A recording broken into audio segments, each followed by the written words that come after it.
एक बौद्ध भिक्षु एक नदी के किनारे अपना आश्रम बनाकर वहां पर रहते थे और भिक्षा के लिए गांव में जाकर भिक्षाटन करके अपना गुजारा करते थे। वे बौद्ध भिक्षु बहुत ही ज्ञानी और निर्मल थे। उनके आश्रम में कोई भी व्यक्ति समस्या लेकर आता, उसका निराकरण एक कहानी के माध्यम से देते और सभी व्यक्ति की समस्या निराकरण में मदद करते।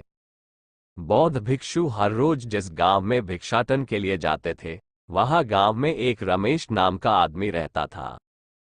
रमेश की उम्र 50 साल की थी। उसके परिवार में उसकी पत्नी सुरेखा, उसके 2 पुत्र और एक पुत्री थी।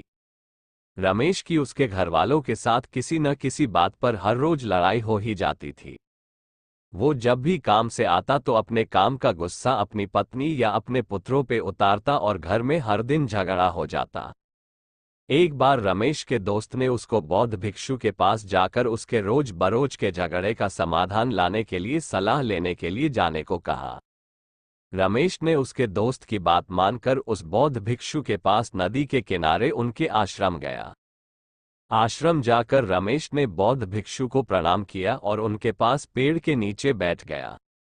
बौद्ध भिक्षु ने रमेश को उनके पास आने का कारण पूछा। रमेश ने बताया कि वो एक मजदूरी करने वाला आम आदमी है। उसके परिवार में उसकी पत्नी, 2 बेटे और एक बेटी है। उसके बाद रमेश ने बताया कि गुरुदेव में काम करके इतना परेशान हो जाता हूँ कि घर आता हूँ तो मेरे घर वालों के साथ किसी न किसी बात पर मेरा झगड़ा हो ही जाता है। मैं काम से ये सोच के निकलता हूँ कि आज किसी से कुछ भी बात नहीं करूँगा, लेकिन घर आकर मैं बोलने जाता हूँ तो मुझे बात बात में गुस्सा आ जाता है, जिसकी वजह से मेरी पत्नी और मेरे बेटे मुझसे नाराज रहते हैं। आप ही मेरी इस समस्या का निराकरण लाने में मेरी मदद करें।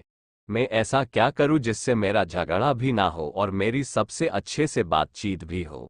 बौद्ध भिक्षु ने रमेश की बात पूरी सुनने के बाद कहा कि मैं तुम्हें एक कहानी सुनाता हूं जिससे तुम्हारी समस्या का निराकरण कैसे लाना वो तुम्हें खुद ही पता चल जाएगा।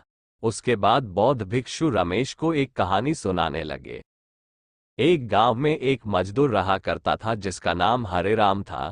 उसके परिवार में कोई नहीं था। दिन भर अकेला मेहनत में लगा रहता था। दिल का बहुत ही दयालु और कर्मों का भी बहुत अच्छा था। मजदूर था इसलिए उसे उसका भोजन उसे मजदूरी के बाद ही मिलता था। आगे पीछे कोई ना था इसलिए वो इस आजीविका से संतुष्ट था। एक बार उसे एक छोटा सा बछड़ा मिल गया। उसने खुशी से उसे पाल लिया। उसने सोचा आज तक वो अकेला था, अब वो इस बछड़े को अपने बेटे के जैसे पालेगा। हरेराम का दिन उसके बछड़े से ही शुरू होता और उसी पर खत्म होता। वो रात दिन उसकी सेवा करता और उसी से अपने मन की बात करता। कुछ समय बाद बछड़ा बैल बन गया।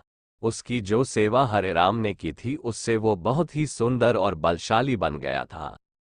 गांव के सभी लोग हरेराम के बैल की ही बातें किया करते थे। किसानों के गांव में बैल की भरमार थी, पर हरेराम का बैल उन सब से अलग था। दूर दूर से लोग उसे देखने आते थे। हर कोई हरेराम के बैल के बारे में बातें कर रहा था। हरेराम भी अपने बैल से एक बेटे की तरह ही प्यार करता था। भले खुद भूखा सो जाए लेकिन उसे हमेशा भर पेट खिलाता था। एक दिन हरेराम के स्वप्न में शिव का नंदी बैल आया। उसने उससे कहा कि हरेराम, तुम एक निस्वार्थ सेवक हो। तुमने खुद की तकलीफ को छोड़कर अपने बैल की सेवा की है, इसलिए मैं तुम्हारे बैल को बोलने की शक्ति दे रहा हूं। इतना सुनते ही हरेराम जाग गया और अपने बैल के पास गया। उसने बैल को सहलाया और मुस्कुराया कि भला एक बैल बोल कैसे सकता है। तभी अचानक आवाज आई, बाबा, आपने मेरा ध्यान एक पुत्र की तरह रखा है। मैं आपका आभारी हूं और आपके लिए कुछ करना चाहता हूं। ये सुनकर हरेराम घबरा गया। उसने खुद को संभाला और तुरंत ही बैल को गले लगाया। उसी समय से वह अपने बैल को नंदी कहकर पुकारने लगा। दिन भर काम करके आता और नंदी से बातें करता। गरीबी की मार बहुत थी। नंदी को तो हरेराम भर पेट देता था, लेकिन खुद भूखा सो जाता था। ये बात नंदी को अच्छी नहीं लगी। उसने हरेराम से कहा कि वो नगर के सेठ के पास जाए और शर्त रखे कि उसका बैल नंदी 100 गाड़ी खींच सकता है, और शर्त के रूप में सेठ से 1000 मोहरे ले लेना। हरेराम ने कहा, नंदी, तू पागल हो गया है। भला कोई बैल इतना भार वहन कर भी सकता है? मैं अपने जीवन से खुश हूं, मुझे यह नहीं करना। लेकिन नंदी के बार बार आग्रह करने पर हरेराम को उसकी बात माननी पड़ी। एक दिन डरते डरते हरेराम सेठ दीनदयाल के घर पहुंचा। दीनदयाल ने उससे आने का कारण पूछा। तब हरेराम ने शर्त के बारे में कहा। सेठ जोर जोर से हंसने लगा और बोला, हरेराम, बैल के साथ रहकर क्या तुम्हारी मति भी बैल जैसी हो गई है? अगर शर्त हार गए तो 1000 मुहर के लिए तुम्हें अपनी झोपड़ी तक बेचनी पड़ेगी। ये सुनकर हरेराम और अधिक डर गया, लेकिन मुंह से निकली बात पर मुकर भी नहीं सकता था।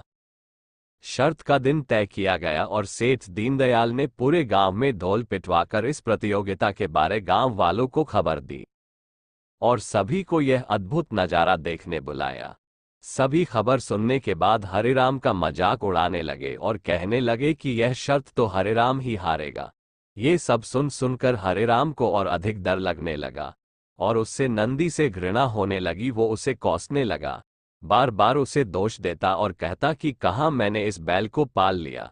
मेरी जिंदगी अच्छी भली कट रही थी, इसके कारण सर की छत से भी जाऊंगा और लोगों की थू थू होगी वो अलग।